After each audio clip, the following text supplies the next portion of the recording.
Muposin. Kali ini saya bersama Bapak Toto Sugiarta selaku Sekretaris Perusahaan PT Pos Indonesia, yang beliau ini dulunya berkecimpung di dunia perangko. Nah, pastinya Sobat Muposin juga ingin tahu kan proses pembuatan perangko itu seperti apa sih? Untuk itu mari kita tanya-tanya, kulik lebih dalam tentang proses pembuatan perangko.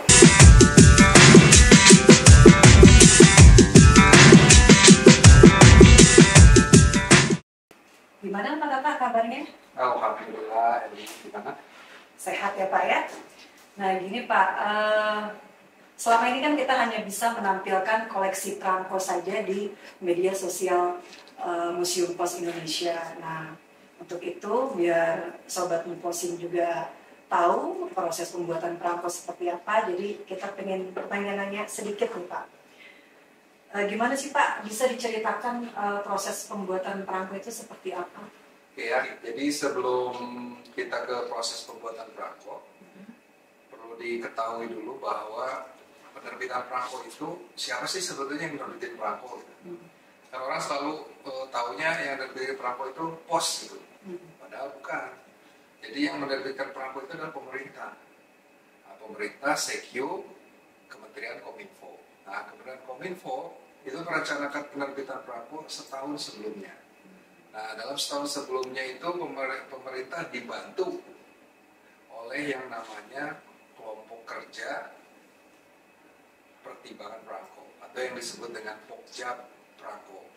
Nah, Pokja Perangko itu terdiri dari selain unsur Kominfo, ada unsur Pos Indonesia, ada unsur filatelis, ada unsur para ahli. Para ahli itu karena perangko itu kan macam-macam ya. Ada ahli sejarah, ada ahli biologi, kalau sekarang BRINS ya, itu kemudian ada macam-macam ahli lah, yang biasanya diambil dari lembaga-lembaga yang dibawahi oleh pemerintah. Nah, setahun sebelumnya itu Pokja itu berkumpul, kemudian kan banyak masukan dari masyarakat nih, pengen diterbitin apa, masyarakat itu baik dari filatelis maupun masyarakat umum atau dari kementerian. Jadi misalnya ada kementerian misalnya untuk penerbitan perangko, bahkan perangko presiden itu sekretariat negara itu mengajukan kepada Kominfo untuk diterbitkan perangko presiden. Dibahas ini satu layak atau tidak, kemudian kalau memang dinilai layak, terus langsung dibuatkan penelitiannya. Jadi tidak mudah menerbitkan perangko itu. Setahun sebelumnya itu dilakukan penelitian. Penelitian itu mulai dari, misalnya yang paling mudah lah, flora fauna misalnya. Nah, flora fauna kan ditetapkan, ini kita akan menerbitkan perangko seri, katakanlah jalak Bali gitu ya. Burung jalak Bali. Burung jalak Bali ini diteliti dulu. Ini kira-kira dia hidupnya di mana, bentuknya seperti apa dan sebagainya. Nah, setelah dilakukan penelitian, baru pemerintah menugaskan Pos Indonesia untuk melakukan desain. Nah, desain itu siapa sih sebetulnya yang mendesain perangko? Nah, yang mendesain perangko itu Pos Indonesia mengumumkan secara umum lah. Siapapun desainer yang mempunyai kemampuan mendesain itu boleh mendesain perangko. Misalnya sekarang nih sahabat apa namanya? Muposin. Sahabat Muposin misalnya punya kemampuan desain. Pak, bisa nggak saya jadi desainer perangko? Bisa. Tapi tentu saja nanti dilakukan penyaringan atau seleksi siapa yang layak jadi desainer perangko dan lain-lain. Gitu. Jadi setelah itu dibuatkanlah desain. Desain itu berdasarkan riset yang dilakukan tadi. Tentu saja desain juga harus tektokan sama yang ahlinya. Misalnya ahli burung ini, dari BRINS itu kan ada ahli burung. Diskusi dengan ahli burung. Misalnya dia buat gambar, diperlihatkan sama ahli burung. Oh, ini kakinya kurang panjang, ini paruhnya kurang lebar, dan sebagainya. Itu sampai sedetail itu, karena ini tidak boleh salah, gitu kan? Ini kan informasi. Kemudian didesain. Nah, nanti final desain selain di-approval oleh para ahli tadi, di-approval dulu oleh direksi pos, kemudian di-approval oleh Kominfo sebagai pemberi tugas. Nah, setelah di-approve oleh Kominfo, baru nanti kan sudah ditentukan. Di awal tahun itu ditentukan ada daftar penerbitan perangko 1 tahun. Nah, misalnya yang awal 2024 nih, sudah ada nih ditetapkan dari Januari sampai Februari sampai Desember. Sudah ini apa, bulan ini apa, bulan ini apa. Nah, itu. Nanti bulan misalnya yang burung ini akan diterbitkan Juni misalnya. Nah, nanti pada saat sebelum Juni diadakan pencetakan perangko karena kan desainnya sudah dibuat. Nyetaknya di mana? Nah, nyetaknya itu di Peruri. Percetakan namanya Peruri Percetakan Uang Indonesia. Walaupun cuma ini bukan uang tapi perangko sama karena ini adalah security printing. Jadi perangko, kenapa perangko itu security printing? Karena dia setara dengan uang. Jadi karena itu ada nominalnya, kan ada 3.000, 10.000, 20.000. Nah, itu setara dengan uang karena ini bisa menggantikan ongkos pengiriman surat. Jadi karena ini memiliki nominal, maka itu harus dibuat seperti uang. Apa itu security printing? Nah, security printing itu adalah pengaman dari cetakan. Jadi tidak seperti cetakan brosur biasa gitu. Misalnya warnanya dibuat ada warna khusus. Kertasnya pun kertas khusus. Nah, misalnya sama seperti uang, kan ada diraba, diraba, di terawang dan macam-macam lah. Kalau perangko enggak, mendeteksinya cukup dengan kita menggunakan sinar ultraviolet. Ketahuan nih, kalau berpendar berarti ini bukan kertas perangko, ini kertasnya palsu. Walaupun tidak banyak sih yang memalsukan perangko. Yang sekarang marak itu kan yang memalsukan itu kan apa namanya, baterai ya. Iya. Nah, kalau perangko karena satu ya, tidak liquidnya tidak cepat, jadi tapi itu memang harus security seperti itu.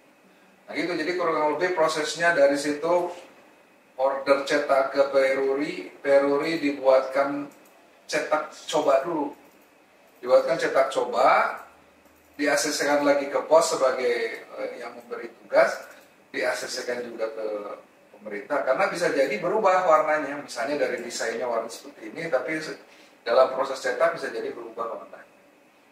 Nah, seperti itu sudah selesai, baru dicetak massal. Cetak massal baru didistribusikan. Itu ceritanya. Prosesnya seperti itu. Berarti prosesnya cukup panjang ya Pak, dan dari kertasnya pun juga tidak bisa dipalsukan ya. Iya. Dan untuk masalah penerbitan nih Pak, sekarang kan mungkin sudah mungkin perangko hanya dijadikan sebatas koleksi ya. Apakah permintaannya kita mengikuti pasar, mengikuti filatelis, atau mengikuti banyaknya permintaan, atau dibatasi untuk terbitannya saja? Jadi gini, perangko pertama Indonesia tahun berapa? 1946, setahu saya, perangko Banten. Nah itu sudah 150 tahun lebih berarti ya sampai sekarang ini. Nah itu kan perangko pertama sampai hari ini, dari perangko pertama Indonesia sampai hari ini kan tidak ada perubahan. Bentuknya ya kertas begitu, dan sampai hari ini juga begitu. Jadi uniknya dari sisi produk ini, perangko ini tidak banyak berubah gitu. Fungsinya juga tidak banyak berubah, bukan tidak banyak berubah, tidak berubah. Di berbagai negara sama. Memang produksi perangko dunia itu menurun. Karena apa? Karena memang penggunaan perangko karena perangko itu memang tugasnya atau fungsinya adalah untuk menggantikan biaya kirimnya. Itu sudah berkurang, kan surat juga sudah berkurang. Maka akhirnya walaupun jadi gini, perangko itu tetap diterbitkan oleh pemerintah. Kenapa? Karena fungsinya selain untuk pelunasan biaya kirim, juga dia memiliki fungsi untuk mensosialisasikan pesan-pesan, terutama pesan pemerintah. Jadi pemerintah juga dalam hal ini, kenapa? Perangko ini satu, disebarkan di seluruh Indonesia. Yang kedua, disebarkan ke seluruh dunia. Jadi ada beberapa pesan-pesan yang ingin disampaikan pemerintah tidak hanya ke seluruh Indonesia, tetapi ke seluruh dunia. Misalnya ya tadi, si burung jalak Bali itu diketahui oleh anak-anak itu, oh ternyata ada burung yang begini namanya jalak Bali. Nah, kemudian ke luar negeri juga diperkenalkan, oh ternyata ada burung seperti ini di Indonesia, letaknya di Bali namanya jalak Bali. Jadi fungsi itulah yang kenapa sampai hari ini perangko itu masih diterbitkan. Nah, tinggal Pos Indonesia mempunyai strategi lah. Bagaimana nih perangko sudah tidak dipakai, tetapi tetap harus diorder. Kan ini harus tetap harus disebarkan, tetap harus dijual supaya tidak ada kerugian. Maka kita memasuki fungsi yang kedua dari perangko, yaitu fungsi koleksi. Nah, setelah nanti fungsi koleksi, jumlahnya memang pertimbangan jumlah itu minimum order dari peruri. Pak, bisa nggak cetak perangko 3 lembar atau 5 lembar? Nggak bisa, karena di peruri itu cetaknya menggunakan mesin yang ada minimum order. Jadi artinya kita mencetak sesuai dengan minimum order, itu pertimbangannya minimum order. Yang kedua pasar. Gitu. Nah, makanya memang ini kedepannya saya minta nanti teman-teman yang di filateli itu untuk juga mengambil pasar internasional supaya betul-betul tersebar ke seluruh dunia. Gitu. Jadi gitu pertimbangan jumlahnya. Baik Pak. Nah terus ini Pak, sementara ini di Museum Pos Indonesia juga kami kan sedang mengangkat literasi budaya bangsa ya, yang kebetulan kita sudah ada beberapa konten candi-candi yang ada di Jawa Tengah. Bisa diceritakan Pak mengenai desain perangko-perangko yang ada di Jawa Tengah? Candi ya, candi memang lebih banyak, paling banyaknya kan di Jawa Tengah. Yeah.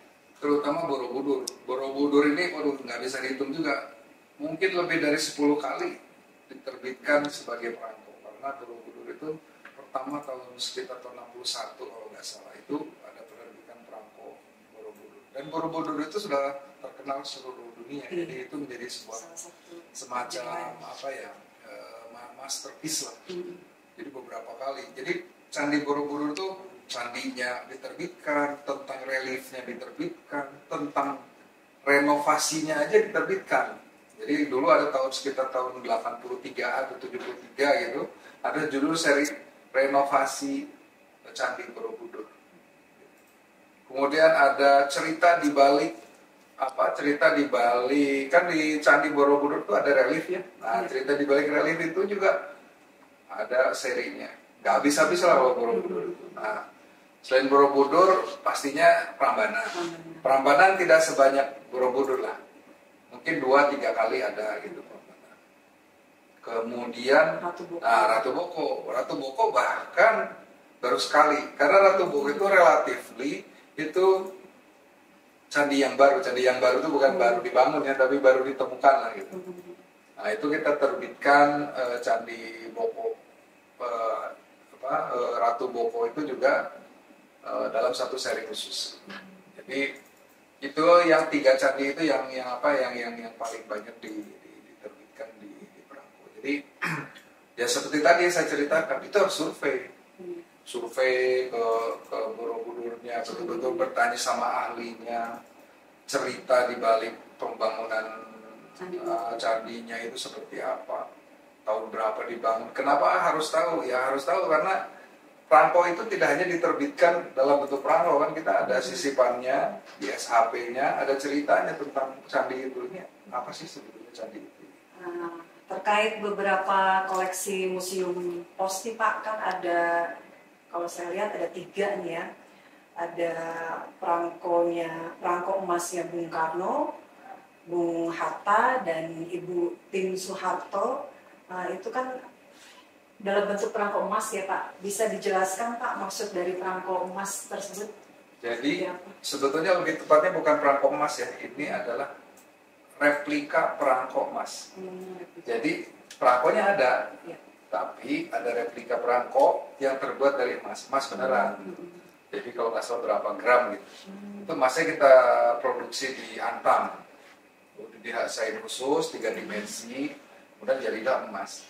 Dan itu pastinya limited edition. Kalau nggak salah 5.000 atau berapa ya sekali terbit waktu itu. Dan itu sampai hari ini juga susah carinya ya, karena Saya ingat waktu suatu saat ada orang datang ke kantor pos, kemudian di tempat filatelinya ngelihat ada perangko emas itu, kemudian dia beli emasnya diambil, SHP-nya dibuang gitu. Jadi, karena ternyata saya bukan filatelis, saya kolektor emas katanya. Jadi dia mengoleksi itu sebagai emasnya. Gitu. Dan itu dipastikan memang nilainya naik terus karena satu emas tuh naik, yang kedua dari sisi koleksi juga akan naik. Jadi sebetulnya yang lebih tepatnya gini, yang pertama kali diterbitkan itu adalah perangko emas Ibu Tin. Yaitu ketika 100 tahun Ibu Tin meninggal. Jadi Pak Harto pada saat itu ingin memberikan sesuatu yang terbaik. Jadi pada saat itu memang pemerintah masih sangat care lah dengan perangko itu. Maka diterbitkanlah sangat spesial perangko Putin dari emas. Setelah itu ada perangko 50 tahun Indonesia Merdeka. Itu ada seri emasnya juga. Karena 50 tahun dong, maka itu emas. Setelah itu ada seri 100 tahun Bung Karno. Tahun 2000 dan 2001 100 tahun Bung Hatta. Jadi Bung Hatta sama Bung Karno itu umurnya cuma beda 1 tahun. Jadi karena itu dua-duanya dibuat emas. Jadi sebetulnya itu semacam gimmick lah ya, apa namanya, untuk lebih melengkapi koleksi. Jadi itu bukan perangko. Jadi itu replika aja, replika perangko. Jadi perangkonya ada terus dibikinkan replika itu. Tapi itu secara koleksi secara seluruh dunia juga ada. Nah, Thailand itu menerbitkan perangko emas. Nah, kalau Thailand benar perangko emas. Jadi perangko memang dilapisi emas. Dan itu high value banget gitu. Nah, itu namanya memang perangko emas. Jadi ya itu dia difungsikan sebagai perangko karena ada base kertasnya. Kertas kemudian dilapisi emas. Itu beberapa kali Thailand menerbitkan itu. Thailand kita tahu sendiri kan dia negeri emas ya. Iya. Tapi kalau aslinya Pak, kadang juga ada pertanyaan dari pengunjung nih. Kalau aslinya berarti ada di mana Bu perangko emasnya? Kadang suka ada yang nanya kayak gitu. Emang yang di museum kan ada aslinya juga? Kalau menurut info replika. Ya, yang gini, replika itu dari perangko yang biasa dibuat perangko tapi terbuat dari emas. Jadi walaupun namanya aslinya replika dari perangko kertas. Ini replika aslinya mah tunjukin aja perangkonya ada kan, perangko Putinnya ada. Perangko Bung Karno-nya ada, desainnya sama persis. Cuma yang satu terbuat dari emas. Nah, terkait ini Pak, saya lihat juga ada beberapa koleksi perangko wayang dan kain tradisional yang mendapatkan penghargaan MURI. Bisa diceritakan Pak? Nah, itu sebetulnya, ini lebih tepat lagi. Sebenarnya bukan perangko wayang, tapi perangko gunungan wayang. Serinya memang seri wayang. Apa sih uniknya? Jadi itu kebetulan pas saya jadi manajer filateli. Jadi ketika kita lagi riset gitu, akhirnya kita riset ke Solo.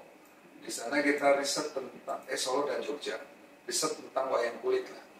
Wayang kulit, kemudian akhirnya punya ide begini, bagaimana kalau wayang ini kan ada wayang bentuk wayang ya, bentuk wayang ini dibuat kecil kemudian dibuat kayak apa namanya sebesar perangko.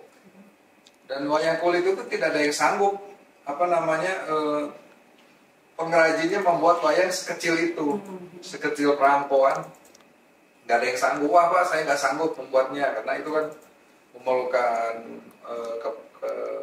kemahiran tertentu. Nah akhirnya diputuskan kalau gitu bukan wayang, gunungan aja. Karena gunungan relatif lebih mudah kan bentuknya hanya begitu ya. Nah akhirnya mereka membuat gunungan.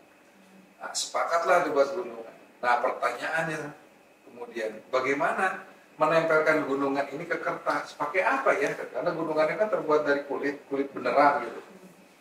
Maka dilakukanlah beberapa percobaan di Peruri. Peruri nggak sanggup angkat tangan. Padahal itu sudah direncanakan. Maka akhirnya kita memutuskan untuk dicetak di Prancis. Jadi itu yang mencetaknya adalah pabrik perangko Cartor di Prancis. Karena Prancis sudah menyatakan saya sanggup menempelkan ini di kertas. Akhirnya Prancis caranya bagaimana? Membuat gunungan di Jogja, dikirim ke Prancis, ditempelkan di atas perangko. Yang kedua sama batik. Batik juga ini diterbitkan spesial dua ini untuk memperingati, bukan memperingati, dalam rangka pameran Indonesia 2012. Nah, di pameran perangko Indonesia 2012 inilah terbit dua perangko ini. Yang satu batik. Batik itu juga amazing karena batiknya benar-benar batik yang ditempelkan di atas perangko. Jadi kalau dipegang tuh ya itu batik, kain, terbuat dari kain. Nah, itu batiknya dikirim ke mana? Dikirim ke Prancis, di Prancis ditempel satu-satu. Jadilah perangko yang sekarang ini. Dan itu boleh dibilang sekarang sold out ya, salah satu perangko yang susah dicari juga, laris manis. Gitu. Ya. Kenapa dapat muri? Karena itu spesial. Prosesnya panjang. Jadi murinya juga gini. Muri itu ada dua macam kan, ada memecahkan rekor nasional atau Indonesia, atau satu lagi rekor dunia. Yang ini dunia. Yeah. Karena kalau di nasional siapa lagi yang mau menerbitkan perangko selain kita kan? Yeah. jadi nggak maci itu. Kemudian akhirnya dipilihlah yang internasional karena di negara lain belum ada yang seperti itu. Menakjubkan ya ceritanya nih Pak ya. Terus kita lanjut nih Pak, masih ada beberapa pertanyaan lagi. Di koleksi tematik Bung Karno juga saya lihat terdapat beberapa wajahnya Bung Karno yang menghadap ke samping menggunakan peci Pak dengan berbagai macam warna. Itu bisa dijelaskan maksudnya gimana Pak? Karena saya juga kebetulan ada beberapa juga pengunjung yang sering bertanya itu. Gini, sebetulnya yang harus diciptakan sama pengunjung itu unik karena lukisan Bung Karno itu, perangko Bung Karno itu lukisannya karya Basuki Abdullah. Jadi ini pelukis terkenal di Indonesia. Jadi itu dia khusus membuat wajah Bung Karno. Dan wajah Bung Karno pada saat itu yang terkenal adalah Bung Karno dari pinggir sedang menggunakan peci pada saat itu. Itu dilukis oleh Basuki Abdullah, kemudian dijadikan perangko. Nah, kenapa dibikin beda-beda warna? Nah, teknologi cetak pada saat itu belum secanggih sekarang. Jadi untuk membedakan kan nominalnya banyak tuh. Iya, ada satu sen. Nah itu untuk membedakan nominal satu dengan yang lainnya, untuk bisa membedakan, dibedakanlah warnanya. Ada biru, ada oranye, merah dan sebagainya. Ada hijau. Nah itu sebetulnya kenapa dibedakan warnanya untuk membedakan. Kalau sekarang kan bisa macam-macam lah teknik cetaknya. Kan dulu teknik cetaknya terbatas. Konevo itu tahun berapa ya? Ya sekitar tahun itulah masih ada. Nah terus ini Pak, apakah kedepannya ada koleksi perangko dalam sistem digital sehingga para pecinta perangko maupun ya filatelis ya pengunjung museum juga bisa lebih mudah mengakses. Jadi mungkin kalau sekarang kan istilahnya mungkin mengeklik perangko Bung Karno atau perangko rangkaian peristiwa, jadi sudah celup narasinya keluar gitu Pak. Jadi gini, perangko digital itu sebetulnya sudah banyak kita bikin. Jadi misalnya gini, ada namanya perangko augmented reality. Nah, perangko augmented reality kita yang pertama itu perangko Ratu Boko itu. Jadi dulu ketika perangko Ratu Boko diterbitkan, itu ada imbuhan augmented reality. Apa itu augmented reality? Jadi ketika di-scan menggunakan HP, si perangkonya itu langsung muncul ada tarian. Jadi kan memang salah satu serinya itu menggambarkan tarian Ratu Boko. Nah itu begitu di-scan itu di layar kita ada video bercerita tentang itu. Nah, kemudian setelah itu augmented reality kita juga bikinkan untuk seri gerhana GMT ya? matahari total tahun berapa lupa saya. Nah itu beda tapi jadi ketika di scan di HP kita itu ada proses tentang proses gerhana matahari total seperti apa. Itu untuk pengetahuan, oh ternyata matahari total itu seperti itu. Nah, yang berikutnya adalah perangko seri Dylan. Oh, iya. Jadi Dylan itu ketika diterbitkan, di scan si gambarnya itu, gambar Dylan lagi sama Mileanya itu jadi animasi bergerak. Nah itu yang 3 yang utama. Sebetulnya terakhir ada lagi itu kalau nggak salah diulang perangko seri ITB. Seri ITB juga sama, itu augmented reality. Astronomi ya, Astronomi, astronomi dari seri ITB kalau nggak salah. Itu yang membuat augmented reality-nya juga dari ITB. Nah terus kedepannya seperti apa? Nah ini kita masih dibahas, kita akan menerbitkan namanya CryptoStamp. Jadi CryptoStamp itu kan sekarang ada NFT ya. NFT itu kalau kita lihat ada penjualan gambar digital yang diperjualbelikan terus dikoleksi, harganya meningkat. Nah, nanti seperti itu. Jadi kita akan menerbitkan perangko namanya CryptoStamp. CryptoStamp tidak hanya akan diperjualbelikan perangkonya secara fisik, tapi digitalnya akan diperjualbelikan, dan tidak hanya diperjualbelikan, itu diperdagangkan seperti NFT, seperti cryptocurrency. Tapi nanti currency-nya bukan crypto. Currency-nya cryptocurrency kan nggak jelas ya. Maka menggunakan rupiah, tetapi itu diperjualbelikan dan secara digital akan, kalau berpindah tangan nilainya akan berubah. Berpindah tangan karena itu digital, nanti ada sistemnya, ada pasarnya juga. Nah itu mudah-mudahan bisa terbit tahun 2024 ini. Dan kedepannya pasti akan banyak lagi inovasi-inovasi untuk digital stamp. Wah, pastinya kalau Sobat Muflosin ini akan launching, pasti akan ini sekali ya. Karena kalau saya lihat di Museum Pos Indonesia sekarang sudah mulai banyak lebih dipadati oleh Gen Z, yaitu mahasiswa-mahasiswi, dan mereka sering banyak bertanya soalnya Pak ke kami selaku pengelola museum. Kemudian terakhir nih Pak, Pos Indonesia sendiri apakah masih sering mengadakan acara pameran-pameran filateli untuk saat ini? Memang ketika COVID kemarin kan berhenti ya, seluruh dunia juga sama berhenti. Nah nanti Sobat Muposin ya, tunggu bulan Juli akan ada pameran Asia Pasifik yang diikuti oleh negara-negara se-Asia Pasifik, pameran perangko di Jakarta, tepatnya di Postblok Jakarta. Jadi nanti akan ada pameran dunia filateli lagi setelah setelah COVID 2 tahun ini tidak ada pameran. Nah ini kita ada lagi, nanti kan pameran filateli dengan tajuk Jakarta 2024, tempatnya di Postblok. Saya lupa tanggalnya, kalau nggak salah 3-7 Juli. Nah itu nanti datang ke Postblok beramai-ramai. Pastinya ada sesuatu yang berbeda dari 2 tahun yang lalu. Tapi apa yang berbeda, silakan aja nanti berkunjung ke sana. Nah, Sobat Muposin catat tuh apa yang hobi mengoleksi perangko ya. Dan terakhir lagi nih Pak, ada lagi nih. Bagaimana harapan Bapak untuk Gen Z ya, atau generasi milenial dan zilenial terhadap pentingnya perangko? Sebetulnya gini ya, bukan soal pentingnya perangko.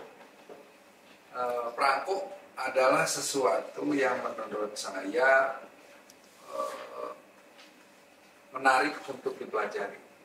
Ya, kalau kalau saya bilang perangko itu penting, nah, nanti kata Gen Z itu emang seperti apa? Terus emang gue pikirin macam-macam gitu. Jadi sebenarnya bukan penting, tapi menarik. Memang tidak semua orang akan suka, tapi menarik. Tadi seperti cerita-cerita saya, di balik satu keping perangko ini kita bisa mempelajari banyak hal di situ. Nah jadi di balik sekeping perangko itu orang bisa tahu proses cetaknya, apa yang ada di cerita di balik perangko dan sebagainya, sehingga apalagi nanti diibuhi ada digital seperti CryptoStamp, augmented reality, itu jadi perangko itu jadi lebih interaktif gitu. Kalau dulu cuma sekedar naruh kertas, taruh di album dan sebagainya, sekarang bahkan nanti di pameran filateli itu nanti ada kompetisinya. Perangko kan bisa dikompetisikan, bisa. Nah, itu seperti apa kompetisinya sendiri dilihat. kompetisinya keren lah, mirip-mirip bikin karya ilmiah.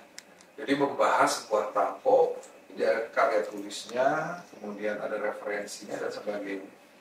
Gitu. Jadi cobalah nanti Gen Z juga melihat perangko dari sisi lain. Gitu. Emang saya mau kirim surat pakai perangko? Enggak. Ngapain saya mengirim? Nah ini satu lagi. Perangko itu, mengoleksi perangko, kita bisa tuker-tukeran dengan kawan kita dari luar negeri, dari negeri mana. Jadi misalnya kalau punya teman di Amerika, kirimin dong perangko Amerika ke gua, nanti kita kirim perangko Indonesia ke sana. Sama juga ke negara Cina atau mana. Itu satu koleksi kita jadi berbagai macam dari berbagai macam negara. Dia juga sama dan memberikan kesempatan untuk saling berinteraksi. Jadi kawan kita ada di global. Gitu. Oke, Sobat Mukosin, bincang-bincang saya bersama Bapak Tata Sugiyarta, gimana? Cukup menarik bukan?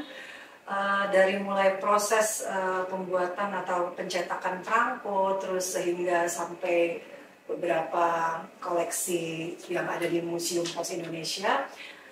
Cukup sekian, semoga bermanfaat informasi dari saya dan sekian, terima kasih. Wassalamualaikum warahmatullahi wabarakatuh. Waalaikumsalam.